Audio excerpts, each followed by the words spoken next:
Hello everyone, welcome to my channel. ఈ రోజు మన రెసిపీ ఏంటంటే శనగపిండి బిళ్ళల పులుసు. మీరు రెగ్యులర్గా చేసుకునే పులుసులు బోరు కొట్టినప్పుడు ఒక్కసారి ఇలా ట్రై చేసి చూడండి. చాలా చాలా బాగుంటుంది టేస్ట్ మాత్రం.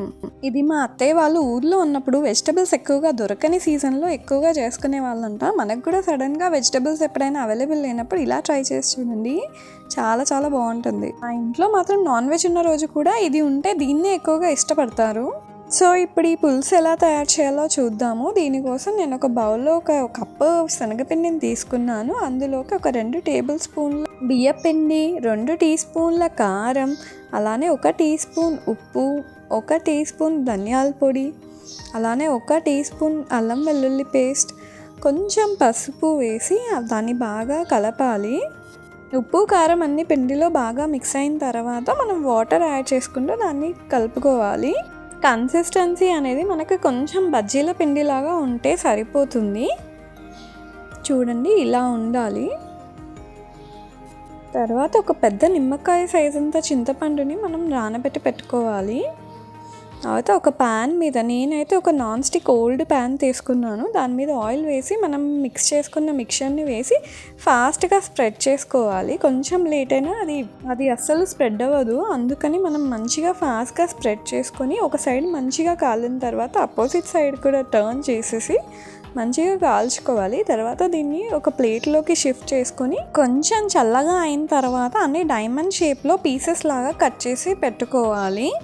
తర్వాత ఒక గిన్నె తీసుకొని మనం 3 టేబుల్ స్పూన్స్ ఆయిల్ యాడ్ చేసుకున్నాను. వేడైన తర్వాత అందులో ఆవాలు జీలకర్రను కూడా వేసుకొని ఆనియన్ ఇలా చిన్న ముక్కలుగా కోసి వేసుకోవాలి. మామూలుగా చారంటే మనం పొడవుగా వేసుకుంటాం, బట్ ఇందులో కొంచెం చిన్నగానే ఉండాలి. తర్వాత కరివేపాకు, జీలకర్ర ఎల్లిపాయ పేస్ట్ కూడా వేసి కలుపుకోవాలి. బజ్జీల పిండితో అట్టు వేసుకున్నాం కదా, అది మాత్రం ఓల్డ్ నాన్ స్టిక్ ప్యాన్ మీద అయితేనే బాగా వస్తుంది, లేకపోతే అతుక్కుపోతుందండి. తర్వాత ఇందులో మనం పసుపు, మెంతి పొడి, అలానే 1 టీ స్పూన్ షుగర్ కూడా వేసుకొని బాగా కలుపుకోవాలి. తర్వాత మనం చింతపండు నానబెట్టుకున్నాం కదా, ఆ చింతపండు రసంని కూడా యాడ్ చేసుకోవాలి. తర్వాత మూత పెట్టుకొని కాసేపు మరిగించుకోవాలి.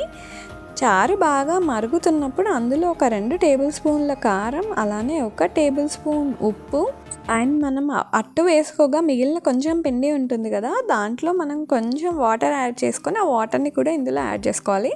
సో దట్ మనకి చారు తిగ్గా గ్రేవీ చాలా బాగుంటుంది. సో అది బాగా మరుగుతున్నప్పుడు మళ్ళీ మనం ధనియాల పొడి యాడ్ చేసుకొని మనం కట్ చేసుకున్న బిళ్ళలు ఉన్నాయి కదా, ఆ బిళ్ళల్ని కూడా ఇందులోకి చారులోకి మెల్లిగా ఒక్కొక్కటిగా యాడ్ చేసుకోవాలి. చూడండి, ఇలా డైమండ్ షేప్స్ లాగా కట్ చేసుకోవాలి బిళ్ళల్ని. సో అన్ని బిళ్ళల్ని యాడ్ చేసుకున్న తర్వాత కొంచెం మెల్లిగానే కలపాలి. తర్వాత మూత పెట్టుకొని కాసేపు ఈలోపు చారులో ఉన్న ఫ్లేవర్స్ అన్ని బిళ్ళలకి బాగా యాడ్ అవుతాయి. సో తర్వాత మూత తీసి మనం కొత్తిమీర యాడ్ చేసి దించేసుకుంటే ఇంకా మన బిళ్ళల పులుసు రెడీ అయిపోయినట్టే. తరువాత సర్వ్ చేసేసుకోవడమే. సో మీకు ఈ వీడియో నచ్చింది అనుకుంటున్నాను. నచ్చితే లైక్ చేయండి, అలానే మీకు తెలిసిన వాళ్ళకి షేర్ చేయండి, సబ్స్క్రైబ్ చేసుకోండి, బెల్ ఐకాన్ని ప్రెస్ చేయడం మర్చిపోకండి. Thank you.